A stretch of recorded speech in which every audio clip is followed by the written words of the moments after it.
noite a todos, boa noite aos internautas. A nossa leitura hoje do livro Evangelho segundo o Espiritismo é capítulo 16, na página 156, item 5, Parábola do Mal Rico. Havia um homem rico que se vestia de púrpura e de linho, e que se tratava magnificamente todos os dias. Havia também um pobre chamado Lázaro, estendido à sua porta, todo coberto de úlceras, que quisera se saciar com as migalhas que caíam da mesa do rico, mas ninguém lhes dava, e os cães vinham lamber-lhe as feridas. Ora, aconteceu que esse pobre morreu e foi levado pelos anjos ao seio de Abraão. O rico morreu também e teve o inferno por sepulcro. E quando estava nos tormentos, levantou os olhos para o alto e viu ao longe Abraão e Lázaro no seu seio. E gritando, disse essas palavras: Pai Abraão, tende piedade de mim, e enviai-me Lázaro, a fim de que ele molhe a ponta de seu dedo na água para me refrescar a língua, porque eu sofro tormentos extremos nesta chama. Mas Abraão lhes respondeu: Meu filho, lembrai-vos que haveis recebido vossos bens em vossa vida, e Lázaro não teve senão males, por isso ele está agora na consolação e vós nos tormentos. Além disso, há para sempre um grande abismo entre nós e vós, de sorte que aqueles que querem passar daqui para vós não podem, como ninguém também pode passar para aqui do lugar em que estais. O rico lhes diz: Eu vos suplico, pois, pai Abraão, enviá-lo à casa de meu pai, onde tenho 5 irmãos, a fim de que lhes atestes estas coisas, de medo que eles venham também para este lugar de tormentos. Abraão lhes replicou: Eles têm Moisés e os profetas que os escutem. Não, disse ele, pai Abraão, mas se alguns dos mortos procurá-los, eles farão penitência. Abraão lhes respondeu: Se eles não escutam Moisés, nem os profetas, não crerão mais do que neles, quando mesmo algum dos mortos ressuscitasse. São Lucas, capítulo 16, versículo 19 a 31. Muito bem, meus queridos e queridas, uma boa noite a todos e a todas. Maravilha, sempre uma alegria, um prazer muito grande nós estarmos aqui hoje nessa casa que leva o santo nome de Jesus de Nazaré. Essa casa de paz, de amor e caridade, aonde aqui na quarta-feira estudamos o Evangelho segundo o Espiritismo. É um prazer receber cada um de vocês aqui hoje. Aqueles que estão vindo à casa pela primeira vez, sejam muito bem-vindos. Aos demais amigos que já frequentam aqui, é sempre um prazer recebê-los. Também quero cumprimentar aqui também os nossos amigos internautas, que agora também estão nos assistindo pela internet, no nosso site, esse estudo que está sendo levado aí aos mais longínquos locais aqui do nosso planeta, brasileiros, irmãos nossos, que estão em outros países, em outros estados, em outras cidades, que agora também podem estudar essa doutrina, aonde, nos locais onde estão, muitas vezes não tem o estudo da doutrina espírita, essa doutrina maravilhosa e consoladora. Bom, meus queridos, esse estudo nosso, o Evangelho segundo o Espiritismo, é um estudo interativo, então é importante também a participação de vocês. Eu vou passar aqui para o nosso companheiro Vicente Cardoso, da qual aproveito a oportunidade para agradecer sempre a presença e o auxílio que nos dá aqui. E estamos aqui como facilitadores. Vicente fará uma pequena explanação do texto lido e depois vocês podem fazer as suas perguntas. Nós temos aqui algumas que já foram feitas e os nossos amigos voluntários estão aí nas laterais com as pranchetas. Basta você levantar a mão que os nossos amigos vão levar até vocês e vocês possam fazer a pergunta que vocês quiserem dentro do tema lido, tá certo?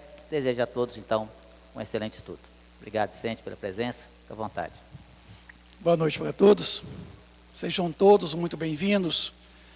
Para nós é uma alegria muito grande poder estar com vocês mais uma noite nessa casa. As lições dessa noite é como todas as lições que nós temos a felicidade de podermos conhecer. O Evangelho segundo o Espiritismo, certamente, ele é o Evangelho que, com certeza, ele sempre trará para nós verdades. Porque passado muitos anos, nós tivemos grandes alterações nos ensinos que vieram dos próprios Espíritos. E hoje nós temos uma obra monumental que é o Evangelho segundo o Espiritismo. Porque ele reporta verdades oriundas de Jesus lá na Palestina, de 2000 anos atrás.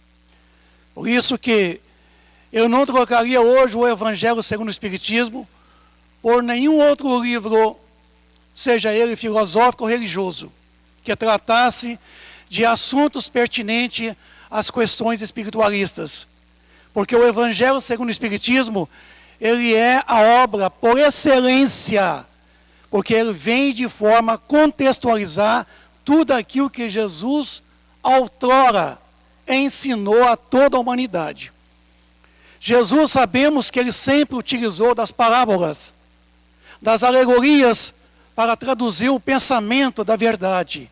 Com isso, ele precisou de traduzir numa linguagem muito apropriada naquela época, mas sabendo que todos nós não estaríamos prontos naquele tempo para poder interpretar tudo, ele promete então o Consolador que viria mais tarde.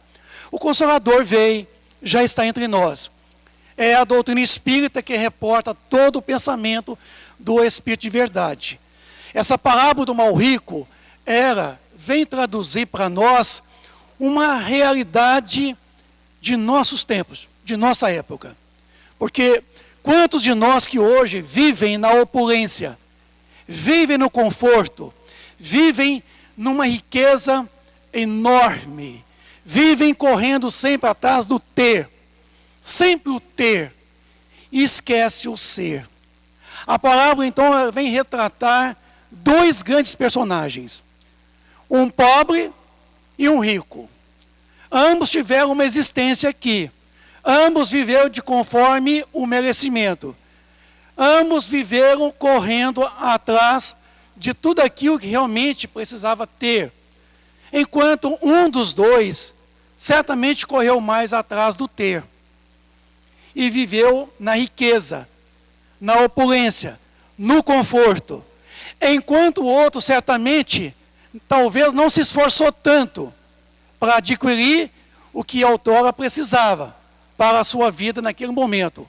Com isso, cria-se um diferencial social, um diferencial econômico, cria-se um diferencial, digamos assim, totalmente meritório. Porque, na verdade, nós temos um hábito de querer tudo muito fácil. E não vem tudo muito fácil. É preciso uma luta para angariarmos os recursos materiais. É preciso uma luta para obtermos aquilo que nós almejamos. Certamente, o rico aqui teve tudo em sua volta. Teve tudo o que precisava. Não olhou em sua volta e ajudou sequer a ninguém. Nem sequer esse pobre. Veio a morte, ceifou-lhe a vida, ele foi para a sua realidade. O pobre, a morte também veio, ceifou-lhe a vida. E ambos estiveram na erraticidade, em planos conscienciais diferentes. O rico continuou vivendo na avareza, continuou vivendo na corrida do ter. O pobre, ainda necessitado dos recursos materiais, ainda continuou necessitado desses mesmos recursos. E aí, um percebendo o outro, o pobre, ele passou a viver um momento mais tranquilo, porque ficou mais fácil se libertar de tudo que é material. Ele sofreu uma libertação da matéria. O rico continuou apegado à matéria. E o rico, então, passou a perceber de que aquele pobre se encontrava em condições melhores do que ele, lá no mundo espiritual, na erraticidade. Mas ambos, um estava num plano, o outro no outro. O rico estava num plano inferior. Porque o rico, ele pensou chegar do jeito que ele se encontrava aqui. E não chegou. O pobre nem tinha ideia de como chegaria, mas chegou em condições melhores. O rico, então, vendo toda aquela situação, ele, mas como pode meu pai Abraão, né, permitir que aquele esteja em condições melhores do que eu, embora eu detinha o poder econômico, social, político, talvez cultural, quando nós vivíamos lá na terra, no mundo corporal. Aí, ele fica tão apavorado em ver de que toda aquela sua fortuna, todo o seu poder, de nada valeria para ele, naquela condição que se encontrava na erraticidade. Aí, ele ainda pede ainda o pai Abraão, não, dá um jeito, manda uma notícia lá para os meus 5 irmãos que eu deixei, para que eles não venham sofrer as consequências de que eu padeço hoje, neste momento. E aí, é o que nós estamos vendo hoje, meus amigos, irmãos da Seara Espírita. Quantos de nós que temos uma vida farta? Quantos de nós que estamos aqui buscando sempre o ter? O meu carro, a minha casa, meu marido, minha esposa, meus filhos, meu celular. Tudo meu. A morte vem e ceifa as nossas vidas. A realidade espiritual não é o que nós presumimos aqui nessa existência corporal. Aqui é tudo muito virtual, é tudo muito passageiro. Jesus recomendou, tudo que ligares à terra, ligarás também no reino dos céus.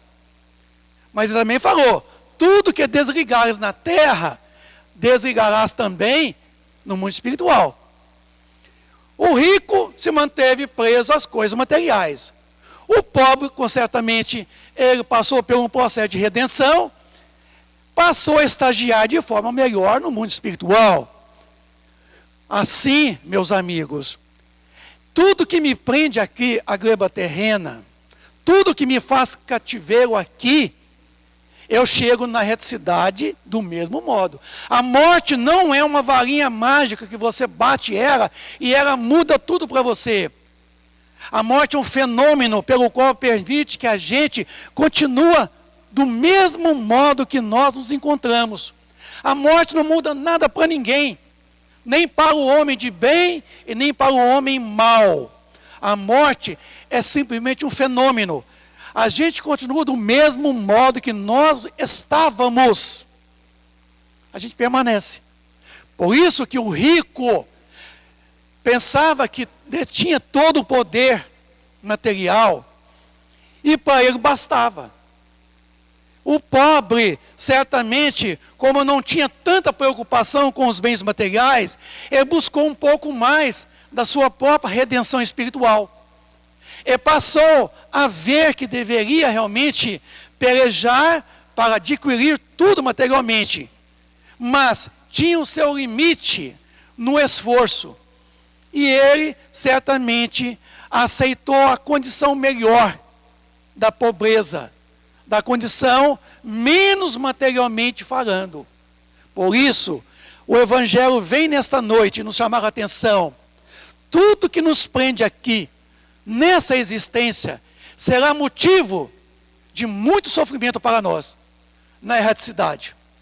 Se nós nos prendemos muito à esposa, ao marido, aos filhos, quando a morte vem ceifar as nossas vidas, a gente sofre muito. Se nós nos prendermos aqui, a aquisição puramente material, e temos aqui de tudo, até um avião, a gente vai sofrer demais. Porque chegando na condição espiritual, a gente não chega levando sequer nada. Porque caixão, que é aquela mala que carrega a gente, ela não tem gaveta. E eu duvido que você já viu atrás de um grande sepultamento, um enterro, um velório, um caminhão de mudanças. Não vai. Por isso que é imperioso chegarmos aqui, darmos o valor real às coisas puramente materiais, mas dar um valor maior o que é nosso, a nossa riqueza espiritual. Para a gente não sofrer como o mal rico sofreu. Não que ser rico é ruim. Tem pessoas ricas, boníssimas, benevolentes. Tem pessoas ricas que usam do seu poder de riqueza para promover o pobre, a pobreza. Faz um bom uso da riqueza, mas tem muita gente fazendo mau uso da riqueza, porque quer somente para si. Este vai sofrer, porque não desimanta, não desapega, não desencarna. Como? Não desencarna? Eu farei alguma coisa errada? Eu não farei nada errado. Morte é uma coisa, desencarne é outra coisa. Tem um livro do Divaldo Franco, do senhor Manuel Filomeno de Miranda, que chama Temas da Vida e da Morte, na onde o Manuel Filomeno de Miranda, ele retrata, dizendo que o desencarne é diferente de morte. Ele diz que a morte é uma disjunção molecular, é um fenômeno puramente biológico. Morre o corpo. Desencarne é desapegar da carne, é desprender dos liames da carne, do apego material. Tem muita gente que o corpo morre e não desencarna. E tem muita gente que desencarna antes do corpo morrer. Então, vamos começar a desimantar, a desapegar. Sabe que é guarda-roupa cheio de roupa? Tem 80, 90 calças, 150 camisas, não sei quantos paletós, 200 par de sapato, sandálias, roupa, vestido, blusas, badulaques, quer dizer, colares, pulseiras, joias, perfumes. Para que tanto isso? Para que tanto isso? Então, a lição desta noite nos chama a atenção para a gente não criarmos esse diferencial aqui agora. Que a gente se perceba o que é útil, o necessário para sobreviver. Não apegamos aqui, porque tudo que eu me ligar aqui vai me manter ligado, estando eu lá, ligado aqui. E eu sofro. Sofreremos muito. Mas tudo que eu me desligar aqui, chegando lá, ai, que tranquilidade. Eu utilizei tudo enquanto eu precisei. Agora, eu não preciso de mais nada. Porque lá não precisa de roupa, viu? Não precisa de comida, nem de carro. Viu? O modo de comer lá, de se vestir, é diferente. O modo de se posicionar é diferente. Então, as lições do mal rico, do Lázaro, aqui para nós, retrata para nós, exemplo a ser seguido na humildade, na simplicidade. Aprendemos a viver aqui com aquilo que realmente Deus nos ofereceu. Não que a gente é pobre, tem que permanecer na pobreza. Não. A provação é a superação. Eu devo estar aqui na pobreza, não para ficar nela, para sair dela. Tá? Eu estou aqui na riqueza, eu tenho as provações da riqueza. Não é para me prender à riqueza. É para valorizar a riqueza, tamanho necessário, enquanto estiver aqui. Não se apegue, porque senão a gente vai ter que pedir, ô André Luiz, dá um jeito de levar notícias para a minha família, de que hoje eu sofro muito, para que eles não cometam o mesmo que eu cometi, porque eles virão para a mesma condição espiritual que eu me encontro. E certamente nem todo mundo terá esse mérito de vir de lá uma comunicação espiritual para cá, para os entes queridos. Então, tomemos para nós esse exemplo do mal rico, tá? E do Lázaro. Obrigado. Muito bem, meus queridos. Lembrando que vocês já podem fazer suas perguntas, nós temos algumas aqui que já foram feitas durante a semana, inclusive, algumas foram nos entregues agora. E eu tenho uma pergunta interessante que a pessoa fala assim, tenho acompanhado os estudos e tenho mudado muito meus conceitos. No caso de hoje, o homem rico nunca mais será ajudado? Vai sofrer para sempre? Interessante, esse capítulo, meus queridos, é um capítulo muito interessante e muito importante. e que nos leva realmente a profundas reflexões. Servir a Deus e a Mamon, ou seja, a Deus e ao dinheiro. E olha só, essa pessoa vai sofrer para sempre, esse espírito? Não, claro que não, de jeito nenhum. Dia chegará em que ele também vai ser ajudado. Tudo tem seu tempo e a sua hora. Dia chegará que ele também vai receber o auxílio necessário. Não existe, meus queridos, não existe absolutamente pena eterna. Ninguém, por mais que você tenha errado aqui, você não vai ser julgado ali, não vai ter um Deus te punindo ali, não vai ter ali Jesus te castigando, nem o seu anjo da guarda te punindo eternamente, como nós temos várias religiões que têm os seus dogmas, religiões espiritualistas, e que criam ali aquela figura do inferno, daquele inferno terrível. Então nós temos aqui hoje muitas pessoas que acreditam piamente nesse inferno de fogo que vai queimar aquela pessoa que errou, que pecou, eternamente, sem morrer. Olha só, você vai ficar queimando eternamente sem morrer. E esse inferno, no caso, por exemplo, do inferno católico. O inferno católico ele é parecido com o inferno pagão. O inferno pagão, antes do catolicismo, ele tinha lá Plutão, que era o deus dos pagãos, e que retinha naquele lugar terrível, ali as almas dos homens pecadores, fazendo-os pagar pelos erros que cometeram. E o inferno designou-se um local geograficamente circunscrito, ou seja, tinha um local, um lugar, como se fosse fisicamente ali aquele lugar. E onde que seria esse inferno? Designou-se que o inferno seria no fundo, no centro da terra, ali onde, por causa dos vulcões, então ali teria que ser um lugar muito ruim, com muita lavas, com muito fogo, então o inferno vai ser ali. E ali teriam então ali os capetas, Satanás, os demônios, atormentando aquelas pessoas ali. Pior ainda do que o inferno, do que o inferno de Plutão, ali no caso, né, o inferno pagão.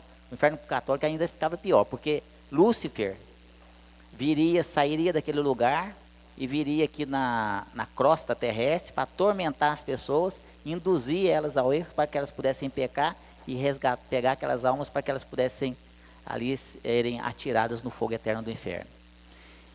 Isso é uma coisa ilógica, porque inclusive que Lúcifer teria sido o braço direito de Deus, um anjo de grande escol ali, e que se revoltou contra Deus, e que então abandonou o reino celestial e veio para a Terra.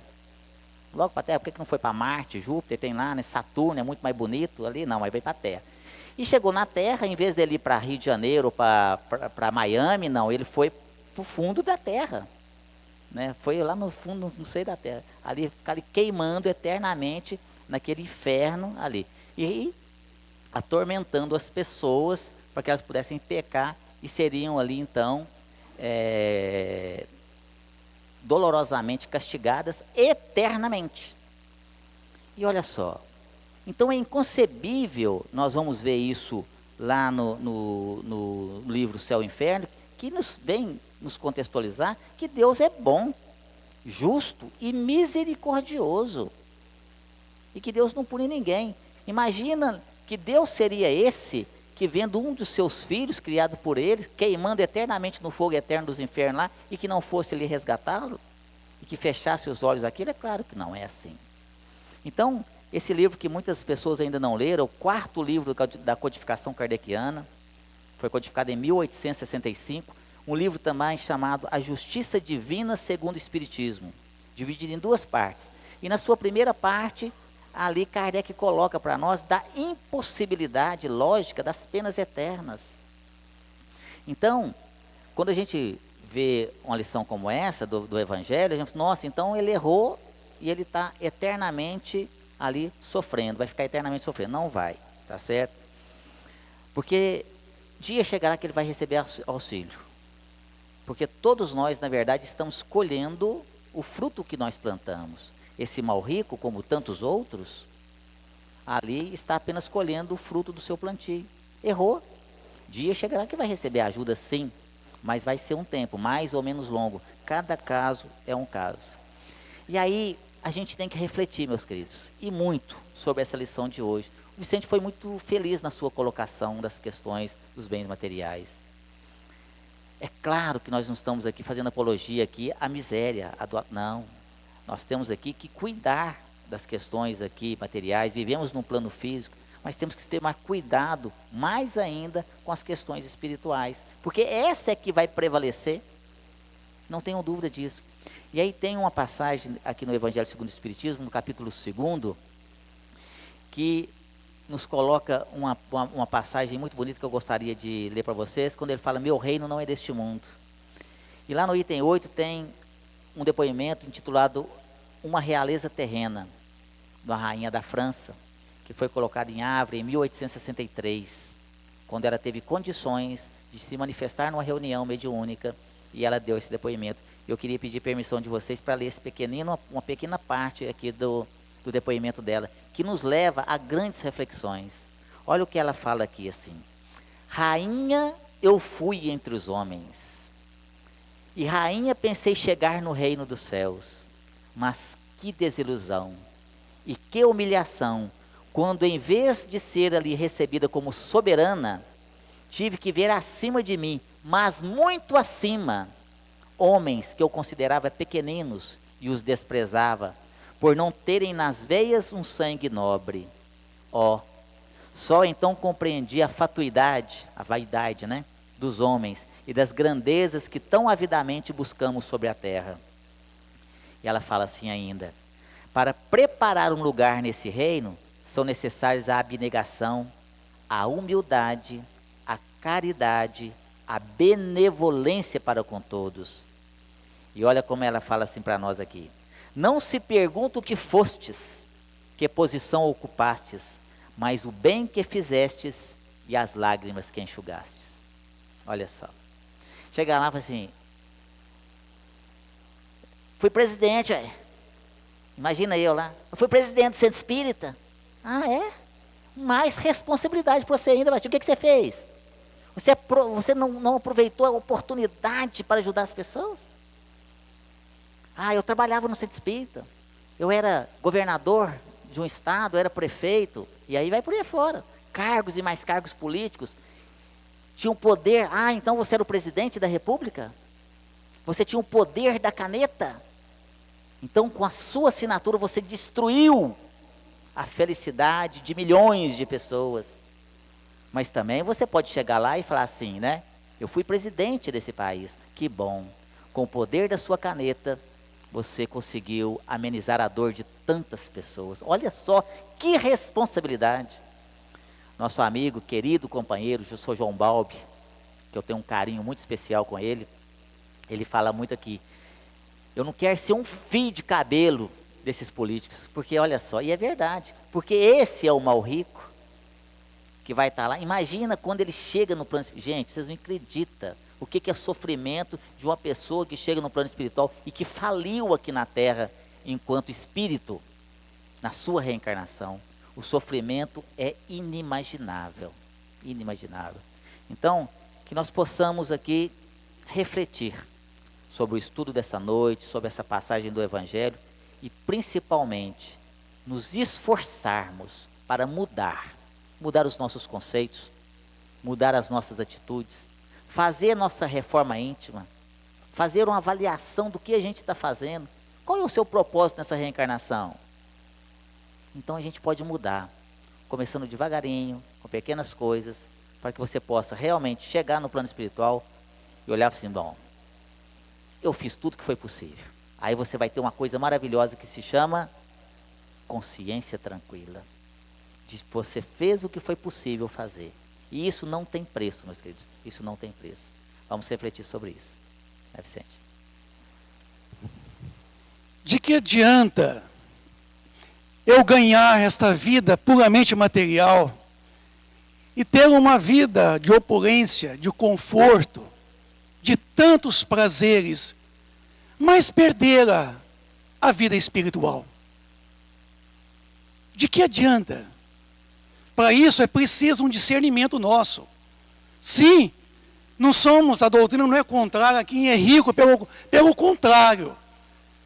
Ela fala que nós devemos sim trabalharmos para o conforto nosso, o prazer, a satisfação pessoal, mas não nos deixarmos ser escravizados pelos bens materiais.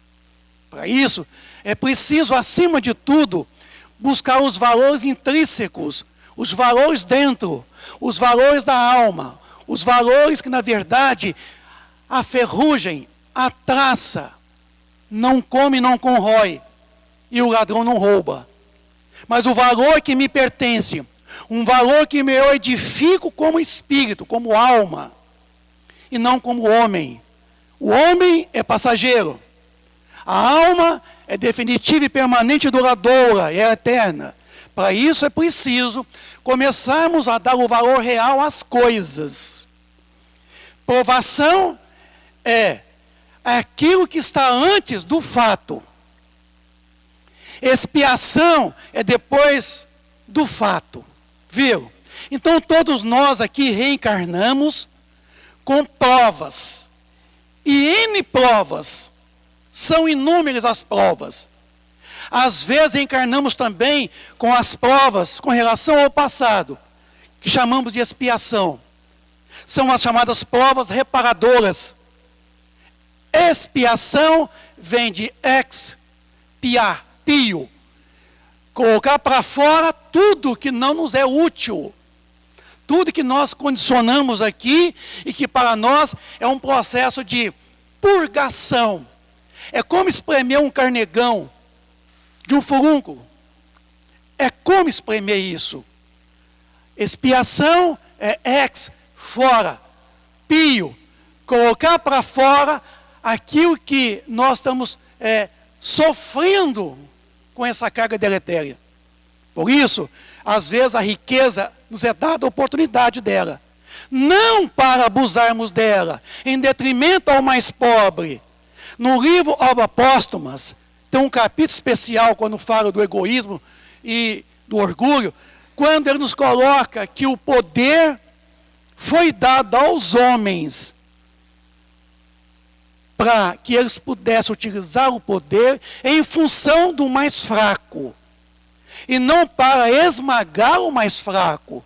Por isso que quando eu me ocupo uma posição social, econômica, política, religiosa, cultural, diferente dos demais, é aí que está a minha maior observação e vigilância. Porque eu tenho que fazer um bom uso. Um bom uso porque se eu fizer um mau uso da minha riqueza, que é temporária, quando eu não mais precisar dessa riqueza material, eu estou perdido. Porque lá no mundo espiritual, o din-din não vale nada. André Luiz era um médico. E por excelência, um médico de uma projeção social muito grande. No Rio de Janeiro. Ele morreu o corpo como morre o nosso corpo. André Luiz, quando se deparou, ele estava onde? Numa região aqui na crosta terrena, purgatorial, chamada de umbral. Viveu 8 anos e 6 meses. Nem água para beber tinha, nem comida. Ralou durante 8 anos e 6 meses. Quando ele não aguentou mais, ele dirigiu a Deus e disse: meu Deus, eu já não aguento mais. Aí os mentores lá do nosso lar falaram assim: gente, pode buscar o homem. Pode buscar o homem que pode subir, que vai dar para ficar aqui em cima. Aí buscaram ele, e ele chegou ainda lá com toda a carga de orgulho. Ele chegou: gente, eu sou médico. Cadê o meu estetoscópio? Meu esfigmamômetro? Quê? Não, eu sou médico. Você era. Você agora é como nós aqui. Você está vendo, André, lá no fundo do corredor, o quê? Aquele rodo, aquele balde, aquele pano, é seu esfigmamômetro, seu estetoscópio. Pega lá. E o André foi passar panos nos corredores das câmaras de retificação. Doutor, quantos de nós que vamos chegar na cidade como esse mal rico? Quantos de nós que vai chegar como esse pobre, o Lázaro? Hein? E aí? Ele falou da rainha de França. Rainha eu era, rainha eu pensei em chegar. Ele não chegou não, viu? Então vamos assim, perceber que os nossos títulos, as nossas divisas, as nossas honrarias, as nossas etiquetas, as nossas convenções, só vale aqui. Lá, na realidade, não vale nada. Porque o que vale lá é o que eu levo na minha consciência. Um estado de paz, de tranquilidade, um estado de que eu estou tranquilo diante da minha própria consciência. Porque Deus não condena ninguém, é a nossa consciência que nos condena. Nós temos o chamado juízo e o juiz. São diferentes. O juízo é o estado de quê? Juízo de valor. É o seu discernimento, é o nosso discernimento. Devo, posso. E o juiz é a própria consciência que condena ou absorve. Então, para isso, nós temos essas duas condições. Não vamos deixar que o juiz nos entregue para a condenação. Quer dizer, para os padecimentos que são remissíveis, como já colocou o Sérgio Bebiano. Doutrina espírita é uma doutrina chamada as penas remissíveis. O que é pena remissível? É penas que pode ser revertida. Ela pode sofrer uma reversão. Então, quer dizer, ela não é eterna. Ela permite que você repare o passado delituoso com as provações dolorosas que chamamos de expiação. Mas, concomitantemente, a provação para o crescimento espiritual se faz paralelo à condição das provas separadoras. Para isso, não vamos deixar para amanhã. Tem muita gente que fala assim, eu vou deixar para outra reencarnação. Não deixa não.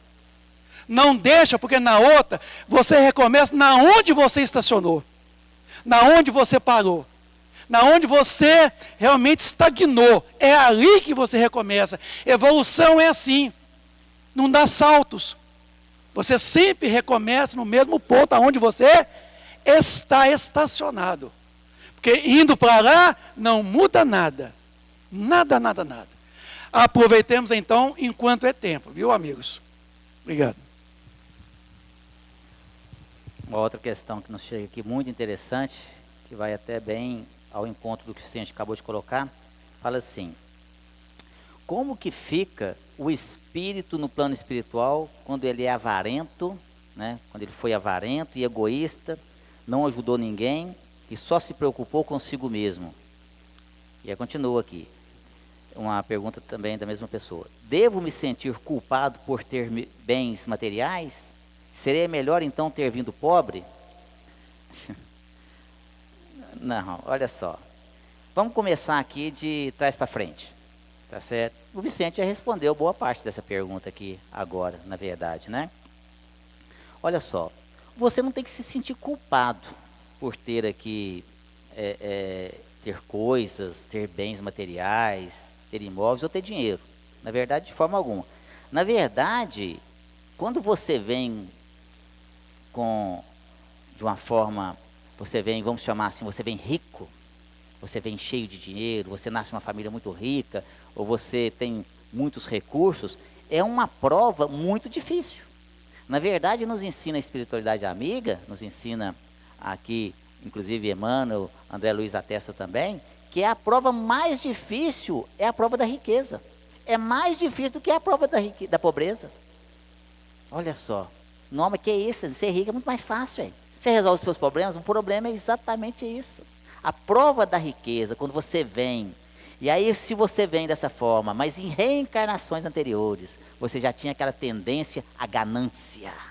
Você era ganancioso, você era avarento. E aí você vem rico, e quanto mais você tem, mais você quer. Quantas vezes aqui, e talvez já passou até na cabeça de algumas pessoas aqui mesmo, nesse salão, para assim, se eu ganhasse na loteria, se eu ganhasse na Mega Sena acumulada, tem que ser acumulada. Se for acumulada também não vale não. Se eu ganhasse na Mega Sena acumulada, eu ia ajudar tanta gente, não é? Eu ia ajudar tantas pessoas. Ele tem que ganhar na Mega Sena acumulada sozinho, para poder ajudar as pessoas. E aí ele sai com aquele pensamento e vai lá na loteria e joga. E fala, oh meu Deus, tá aqui o bilhete, ó. Se eu ganhar, faz um conchavo com ele. Se eu ganhar, eu vou ajudar o povo, viu? E coloca lá. Às vezes, teve um amigo meu, isso foi fato, não é verdade. Ele comprou um bilhete dessas de loteria mineira, tem aquele monte de bilhetinho, né? Não tem aquele negócio. E ele foi e tirou uma. E foi lá na igreja, no santo, e colocou lá. Falou assim, isso aqui é a sua parte. Se eu ganhar, você ganha também. Gente, olha para você ver, fazendo ali, né?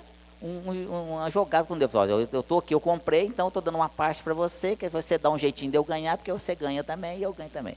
Isso foi a verdade, ele me contou isso, né? Na maior cara de pau. Essa é a verdade. Mas isso não é errado, meus queridos. Não é errado ter dinheiro, não é? Não é errado ter coisas. Errado é o que você faz com o dinheiro, dependendo do que você faz com ele.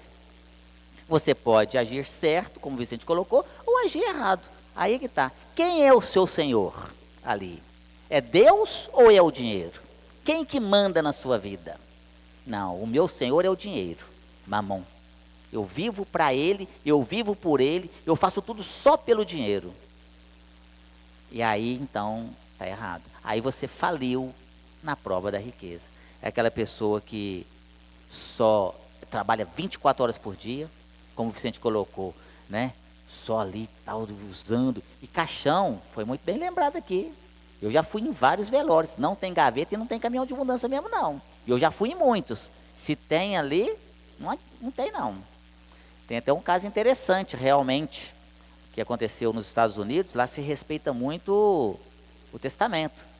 A pessoa morreu e era tão apegada ao carro que no testamento ele deixou lá que queria ser enterrado dentro do veículo.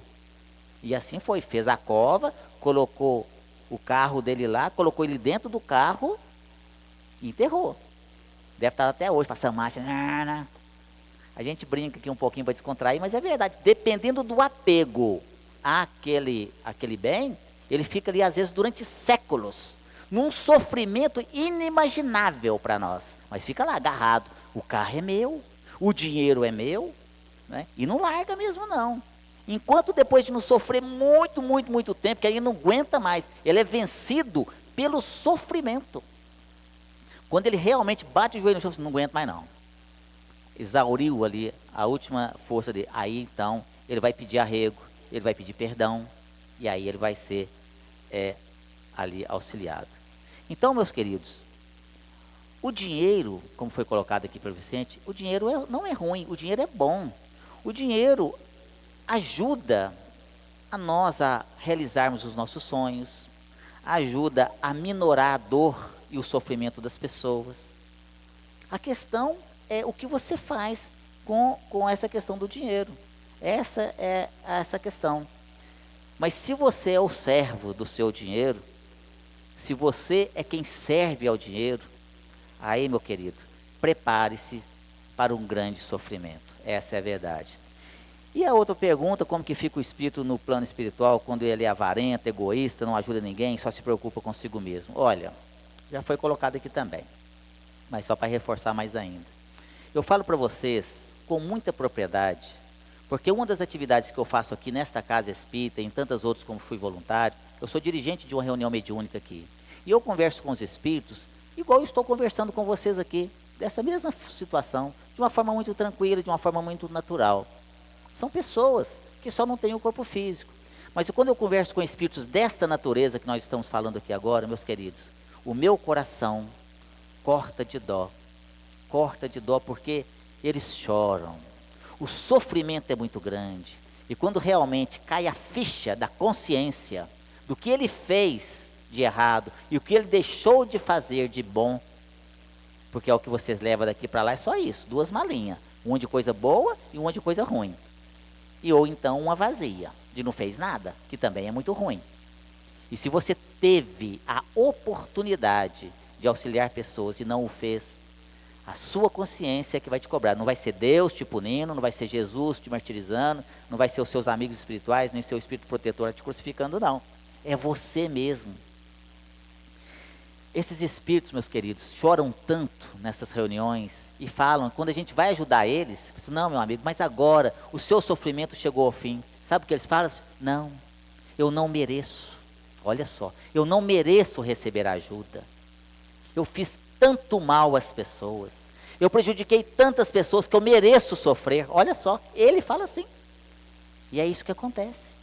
Nós vamos ver isso lá na segunda parte do livro Céu e Inferno, nos depoimentos dos espíritos. Tem muitos depoimentos de espíritos e tem muitas obras aqui espíritas que nos retratam essas questões também. E eu falo para vocês que o sofrimento é muito grande, não compensa. Então vamos rever os nossos valores, vamos rever os nossos conceitos. Vamos dar valor sim aos bens materiais, mas não viver em função deles. É diferente, porque eles são bons, é bom para nós, é bom para nossa família, é bom para que nós possamos ajudar pessoas. Mas quem manda no dinheiro é você, não é o dinheiro que manda em você. Você não é servo dele, ele é que tem que ser nosso servo. O dinheiro veio para nos servir e não nós a servirmos ele. Vamos refletir sobre isso, tá certo, Vicente?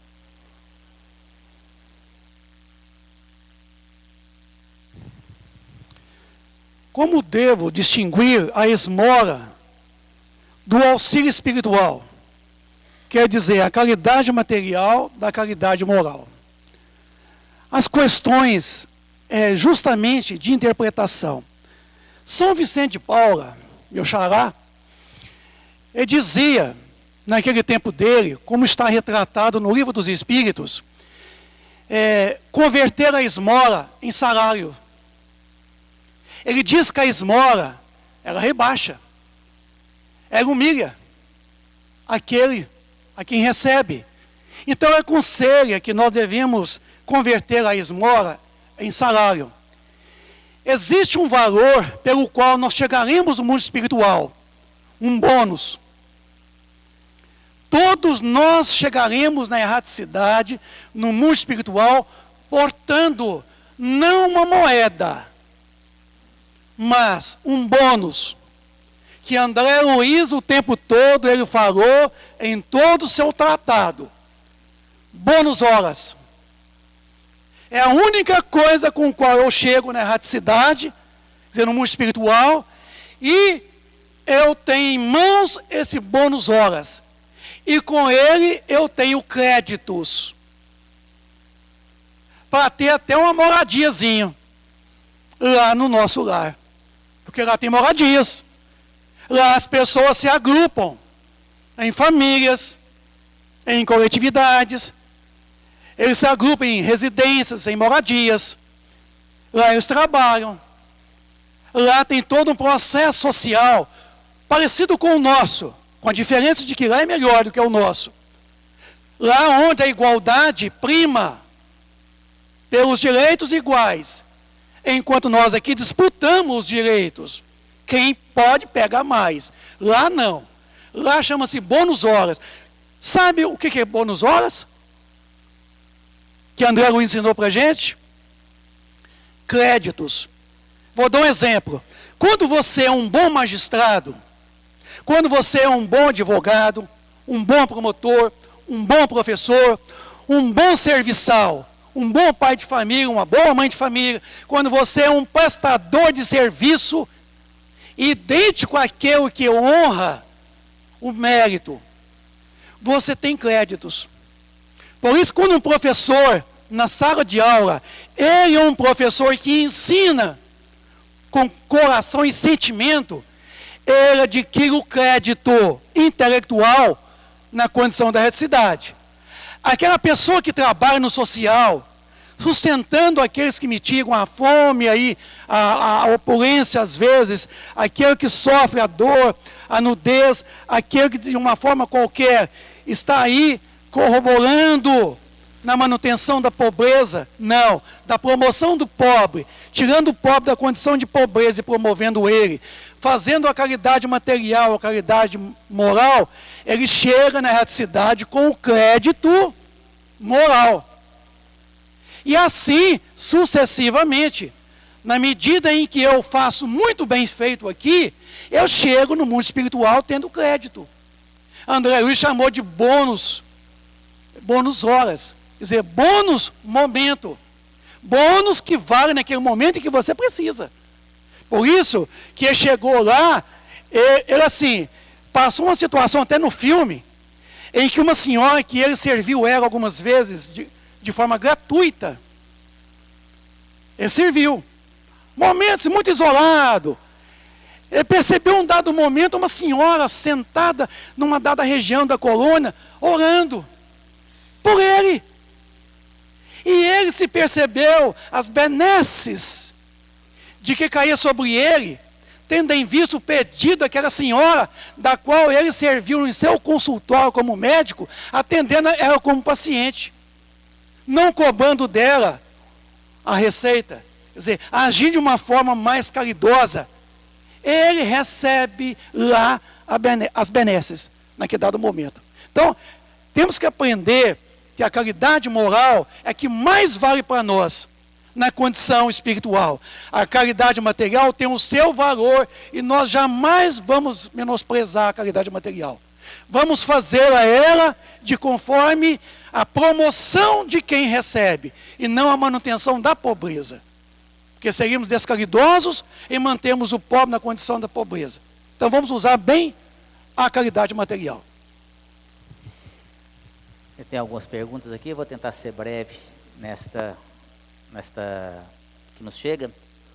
A pessoa fala assim: o que fazer para ajudar uma pessoa que se diz que quando desencarnar vai ficar sempre vigiando tudo aquilo que deixou na terra e não irá dar paz àqueles que ficarem com seus bens? Nossa. Esse não vai desencarnar, né? Como o Vicente colocou, ele vai só morrer. Porque só vai perder o corpo físico e o seu apego aos bens materiais, ele vai continuar ali. Esse dinheiro é meu, o carro é meu. E fica realmente, às vezes, isso acontece.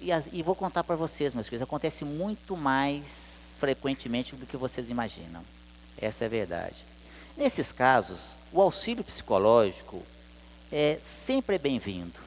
Mas a doutrina espírita, o conhecimento da doutrina espírita sempre será o antídoto perfeito para todos os males da humanidade.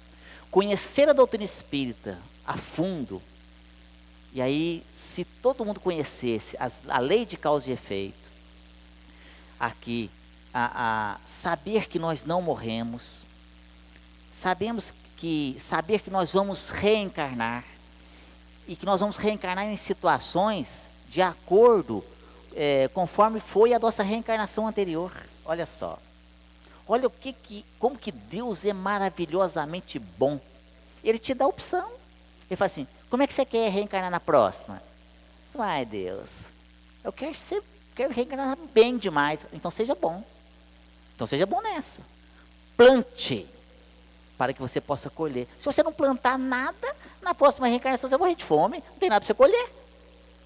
Pior ainda do que não plantar nada, plante espinhos para ver o que você vai colher. Mas eu não estou colhendo flor, você plantou foi espinho. Como é que você vai querer colher flor? Quer colher flores? Plante flores. Então, a pluralidade das existências é uma coisa maravilhosa. Aí está a maravilhosa justiça divina. Se não fosse isso, não teria justiça de Deus, não. Aí você vê hoje pessoas sofrendo, e outras não estão sofrendo nada. Se a gente tivesse só uma vida, que Deus é esse? Que você nasce, sofre, morre, não é? E o outro nasce, não sofre nada, fica bem, e morre também. E aí? Onde é que está Deus? Não. Deus está na sua infinita bondade e justiça, na pluralidade das existências, nas reencarnações. Então, meus queridos, e nós temos aqui esse livro maravilhoso que nós estamos estudando hoje aqui, o Evangelho segundo o Espiritismo. Ele nos dá um norte, um roteiro seguro, firme, onde você não erra de forma alguma se seguir aqui o que se encontra. Esse aqui é o nosso mapa, um mapa certeiro ao encontro de Jesus. Aqui está, é o livro da luz, o livro da paz, o livro da felicidade eterna. Este é o livro maravilhoso. Ele nos dá todas as respostas, nos ensina o caminho certeiro que nós devemos seguir. Saindo dele, pode ter certeza absoluta, só existe um caminho fora dele, o sofrimento. Não tem um mais ou menos, não. É sofrimento na certa. Como a pergunta que nos chega aqui hoje, por exemplo, agora, se essa pessoa com esse apego desencarna, ou melhor, morre, melhor dizendo, morre apenas, e fica lá mesmo. Essa casa é minha, essa casa aqui é tudo meu, isso aqui é tudo meu, e fica ali. São as famosas casas mal assombradas. E fica ali infernizando. Só que inferniza a vida das pessoas, mas sofre muito mais. O que nós devemos fazer se acontecer essas questões com um ente querido, ou mesmo num lugar que você esteja morando? Oração. Nada é mais forte do que uma prece sincera, do que uma prece junto ali com seu coração a Jesus. Meus queridos, infelizmente o nosso tempo já se esgotou, e esse tema é fantástico, mas que nós possamos refletir. Depois entrem no site, assistam novamente esse estudo para que você possa ali refletir novamente sobre o que nós estamos estudando aqui hoje, principalmente nesse capítulo. E o mais importante de tudo, como nós colocamos aqui, vamos fazer as nossas mudanças, fazer a nossa transformação, a nossa reforma íntima, devagar. Nós não vamos sair depois desse estudo de hoje, ninguém aqui vai virar santo ali fora, não vai. Mas a gente vai sair com uma plantinha aqui, uma sementinha plantada no nosso coração. Quero agradecer a presença de todos vocês, ao Vicente pela boa vontade de estar aqui, e também aos internautas por estarem sempre nos assistindo. Muita paz a todos vocês. Muito obrigado, meus queridos.